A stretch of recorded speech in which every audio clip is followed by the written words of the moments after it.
E aí galera, beleza? Estamos aqui de novo para continuar falando sobre pacing. Hoje eu estou aqui na Projeto Academia, uma parceira nossa nessa proposta.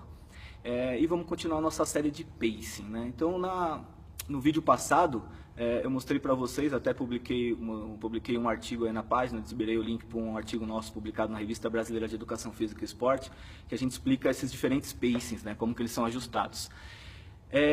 E aí eu mostrei para vocês que a maioria dos atletas de 10 km, 5 km, 21, 42, na verdade eles não fazem estratégia constante. Então eles não colocam lá o pace médio deles e seguem o mesmo ritmo. O que eles têm é uma variação do pace ao longo da prova, que eu chamo de estratégia de corrida. Como que é essa variação? Ele tem um início rápido, uma caída na velocidade, ele vai caindo a velocidade até próximo ao final da prova, onde ele aumenta de novo. Então é a estratégia em formato em U, eu tenho um início rápido e um final muito rápido, né? A maioria dos atletas eles fazem isso. E aí você está pensando assim, pô, mas os atletas, recordistas de 10 km, recordistas de 5 km, eu não vou conseguir fazer isso. Errado, né? Você vai conseguir fazer isso. Por quê? Mas os nossos últimos estudos, eles têm sido realizados com corredores que têm o tempo nos 10 km de 33 a 50 minutos. 50 minutos é um tempo de um iniciante. E mesmo os atletas com tempo de 45 a 50 minutos nos 10 km, quando eu tiro toda a informação dele de feedback, ele faz essa estratégia variável também, ele sai rápido, ele cai a velocidade e ele aumenta no final. O que vai mudar para o atleta de alto rendimento? A magnitude da saída e a magnitude do final e a velocidade média de prova, né? Constante, que é lógico que um atleta que é mais rápido vai fazer tudo isso em velocidades mais altas. Mas esse padrão de prova, esse padrão de ajuste do ritmo da velocidade, ele vai existir. Então a primeira dica que eu dou para vocês aqui hoje é o quê? Tenta achar o seu pacing, a sua estratégia de prova. Então tenta tirar todos o GPS, tirar o aplicativo, você vai com o GPS no braço, mas cobre o mostrador, para você tentar identificar, controlar a prova só pela sua percepção de esforço. Tira essas informações de fora, você precisa saber o que é, só a distância. Então tenta saber a distância, você precisa saber a distância que você percorreu, a distância que falta a ser percorrida, mas tira a velocidade, tira tudo. No final do treino, você vai lá e joga no computador e vê como que você fez esse pacing. E vai tentando fazer isso, vai tentando ajustar o seu pacing, você vai ver que você também vai fazer esse pacing variável, em U. Então, a primeira dica, ache o seu pacing pela sua percepção subjetiva de esforço. Tenta tirar a parte eletrônica, vai com a parte eletrônica só para computar os dados, mas não para te dar a informação durante a prova. Essa é a primeira dica. E aí, nessa curiosidade, vou estender até um pouquinho mais hoje para falar de um artigo que a gente fez muito interessante, porque eu sempre tive essa curiosidade, né? Discutindo com profissionais da área, com técnicos, amigos, corredores. Normalmente a indicação o que é? Faça um pacing progressivo. Você vai fazer a prova, sai em velocidades mais lentas e vai aumentando a velocidade ao longo da prova. Eu sempre me questionei por que isso, se na verdade quando eu tiro o feedback, ninguém faz isso, né? E aí eu fui estudar essa parte, fui verificar o porquê que acontecia isso. E aí, informação fresca para vocês, eu vou postar o link aí em cima na página, de um resumo de um artigo que foi nosso aceito aí, publicado numa das revistas mais importantes de ciências do esporte do mundo. Na verdade, já saiu o resumo, mas o artigo, a informação é tão nova que o artigo ele ainda nem saiu publicado na íntegra. Quando sair na íntegra, eu disponibilizo para vocês.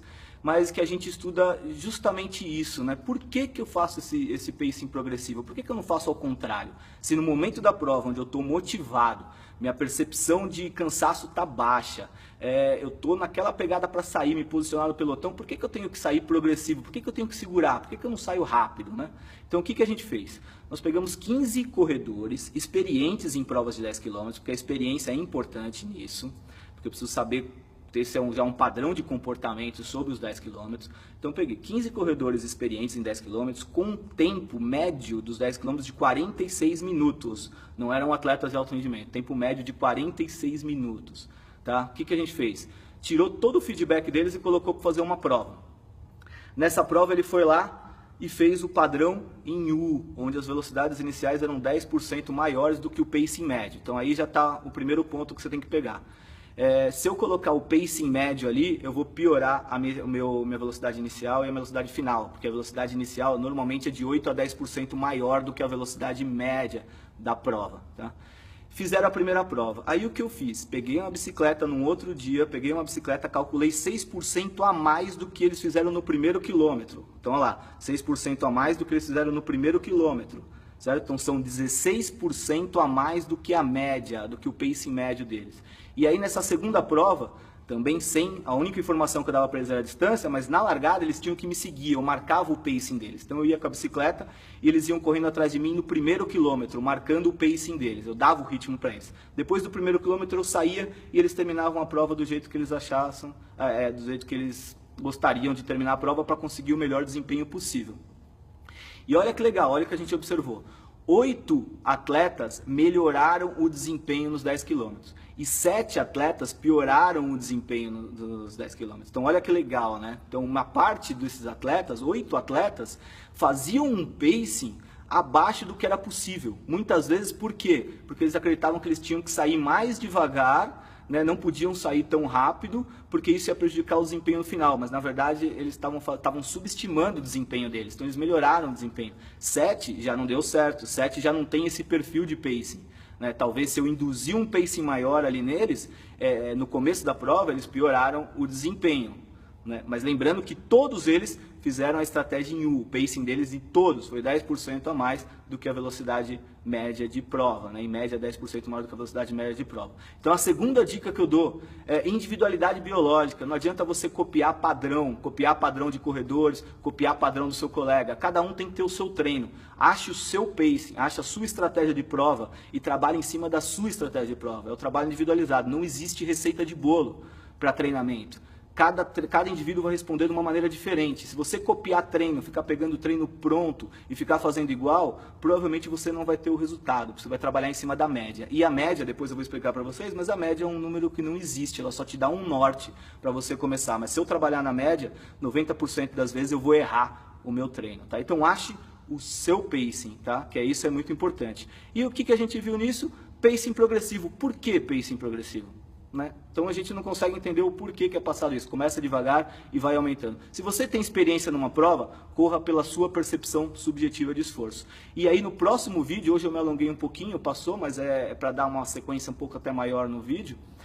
No próximo vídeo eu vou falar um pouquinho sobre como o pacing ele é controlado. Como que as variáveis fisiológicas e psicológicas vão trabalhar para você ajustar. O porquê que alguns melhoraram o desempenho e por que outros pioraram o desempenho. Isso está relacionado a variáveis fisiológicas e psicológicas que eu vou explicando para vocês ao longo dessa série de pacing. Beleza? Então vamos lá, galera. Se gostou, conto com a ajuda de vocês. Compartilhe, curta o vídeo. Marque aí no vídeo o seu amigo que corre, seu amigo que tem interesse em evoluir o desempenho na corrida, que tem interesse em melhorar a sua performance, aquele seu amigo que é treinador, marca todo mundo, compartilha e vamos continuar nessa proposta aí de divulgar a informação. Lembrando, o artigo ali, o link do artigo está em cima, clica lá, lê o resumo, posta embaixo o seu comentário. Pô, tentei fazer o progressivo, quebrei, tentei fazer o fast start, né, que é esse início rápido, quebrei, não deu certo, por quê, o que eu senti, quais as minhas percepções, compartilha aí e colabora com a gente.